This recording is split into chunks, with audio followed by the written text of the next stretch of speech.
képp koo xam ne bëgg nañoo topp bu abonné ci chaîne bii rek di Mbacke Kadior TV luñ dugal ci dana ko am en exclusivité.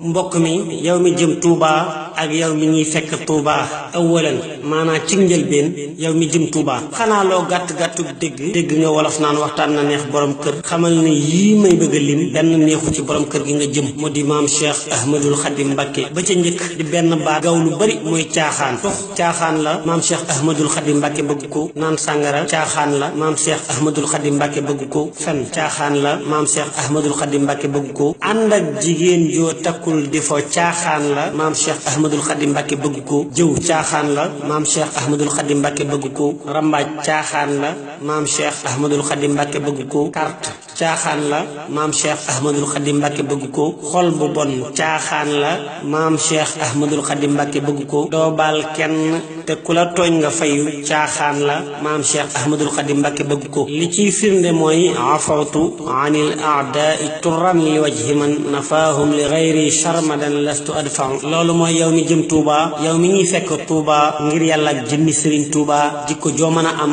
bu dee négatif dencal bu benn murit wan genn gan négatif positif rek nañ gas ba mu xóot ñu suul ca négatif ya yee salaat positif yi. nañu wàcc lal yi jox gan ñi nañu wàcc lal yi jox gan ñi nañuy kaf tey billi xar kanam yi te moytu it am tabama.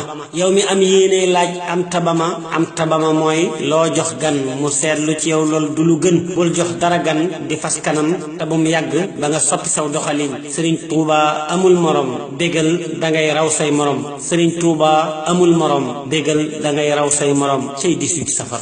pour nag ñi nga xam ne dañoo bëgg ñu defal leen ay publicité ci chaîne bi moo xam ci njaay bi ñu nekk service bi ñuy joxe ci seen liggéey wala ci seen entreprise woote leen gaaw ci numéro yi 77 610 36 85 wala 78 461 67 55 su ko defee ci ay njëg yu yomb nga am client yu bari kon nag bu leen ko wutee.